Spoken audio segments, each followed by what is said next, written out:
Hey guys, AJ here, back with another one. So today we're gonna react to this particular video. It's on some Twitch streamers site or stream. I don't know who this guy is. I don't watch a lot of Fortnite or Twitch streams or any of this stuff, but this guy had Andrew Tate on his channel or on his stream, and basically, if you haven't seen this clip yet, this kid, I think it's the one on the lower left. He brings Andrew Tate on, and they're talking about just like Andrew Tate's message about masculinity and all the basic stuff that Andrew Tate says that people just don't even, I don't know, they just ignore all the good parts of what he says about men be the best versions of yourselves, um, have a purpose, be motivated.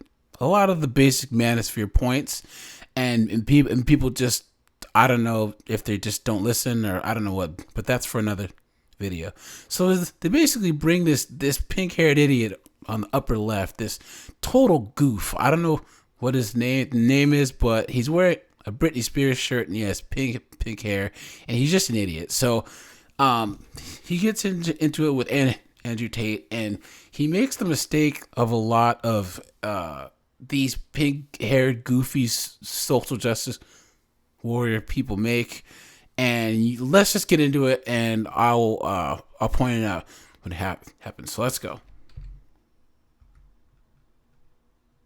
Because men were turning soft, right? The idea of men being soft, the idea of men being soft, Andrew, is a battle cry of men who see that purely physical stature is no longer the only defining quality. Because, like, now he's saying that because he lives in the United States. So for people who aren't really into the manosphere and the red pill and stuff, like a lot of the things that people like this guy on the upper left say, this is a privileged way to think. Because if you lived in the Ukraine right now, if you lived in a place or in like Southeast Asia or anywhere where there's, wars or famine or any type of, if you don't live in a first world country, you can't have that type of mindset, because physical stature, willpower, strength is what keeps people alive. So the fact that this guy is even of that mindset shows that he's a privileged, spoiled moron. Let's get back into it. you said, they could line me and you up, and all those brutes like the cops or somebody looking for pure strength would choose you to defend them. But anybody who was from a marginalized group that was looking for an emotional defender, those people would pick me, right? Why? And they wouldn't pick the muscular. Now let's stop there too. First of all, most marginalized groups don't even have. Let's just say you're an immigrant and you're coming from Mexico, or you're an immigrant coming from Africa, or hell, even if you're just a black American growing up in a poor area. What do you need an emotional defender for? Are you serious? You need a person that's gonna give you some type of opportunity, someone that's gonna help you out as far as advancing yourself in a tangible way, so you can help provide for your family and your friends. And this guy is talking about emotions. Once again, first world problems. Let's get back into it.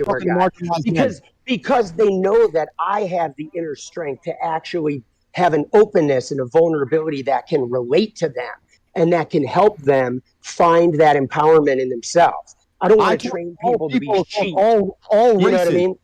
Like we go to your Instagram page and you talk about being the Messiah and all this other BS. You want people to follow you like you're some sort of like deity, boss, and that's actually a sign of your own weakness. Oh, and he doesn't want people to follow him as he's their emotional ally and their emotional support. He's talking about, he is projecting. He's saying that Andrew Tate's doing the exact same thing that he actually would like to do with marginalized groups, and that's be the white messiah to blacks, browns, Asians, etc. The fuck out of here. Let's get back into it. At work. right? That's coming from your own trauma, your own unhealed trauma.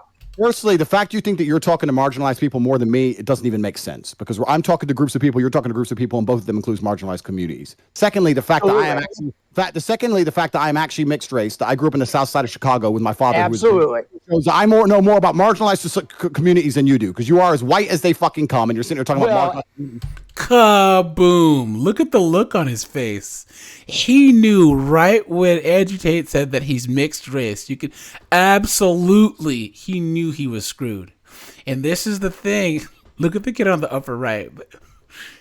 He knew that he basically saw, here's Andrew Tate, this white guy, and he's trying to, and I'm going to pull the whole, I'm an ally of the disenfranchised, and I'm going to lecture other white people about what's racist. Even though I bet this idiot on the upper left, he probably doesn't even have any black, brown, Hispanic, Asian friends. It's just him and all of his goofy-haired white friends telling each other about what's racist.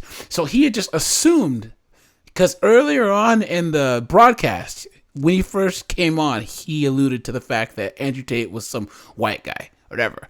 So his whole argument just crumbles on the fact that he cannot believe that a person of color, which I don't even like that term. Andrew Tate's black. Sorry to say it. In the United States, if you're part black, you are black. I don't make the rules. I have the race card up. # race card. If anyone's got a problem, comments.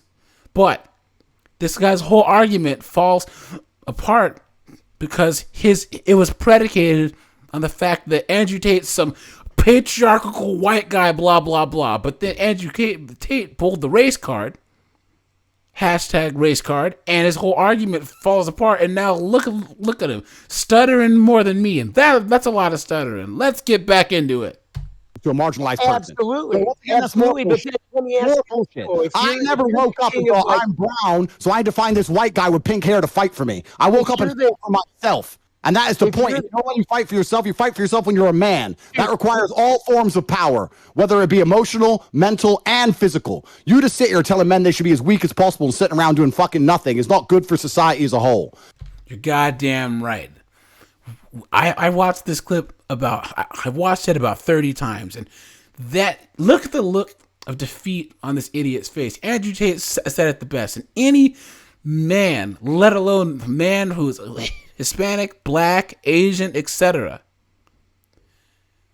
we don't need some pink-haired Britney Spears shirt-wearing white boy to fight our fights for us. This is honestly how it goes. I'm from Washington State. I know this. There are goofballs out here, soy boy morons that actually think that they're helping us with this type of mentality.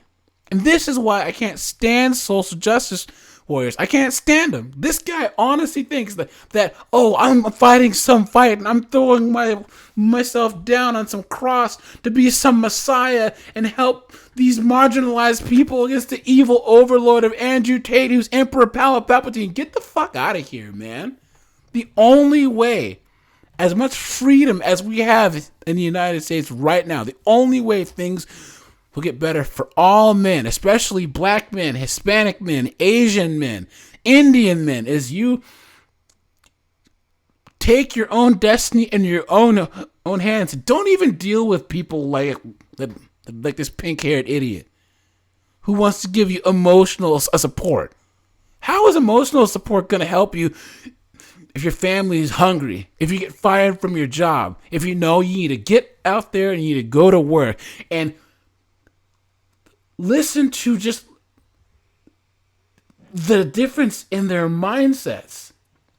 This guy on the upper left, he's probably one of those hashtag dudes that thinks that he's fighting the power and trying to save the world from climate change and all the stuff by posting stuff on his Facebook page.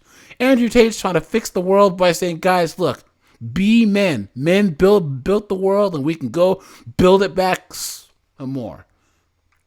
So I guess just in closing, don't listen to anyone who's pink-haired, has a Britney Spears shirt, and talks about how they're going to save you, because oftentimes it's BS, and they're doing it for their own ridiculous reasons to try and feel good about themselves and look good to their moronic SJW friends and to look good on Instagram or on Facebook.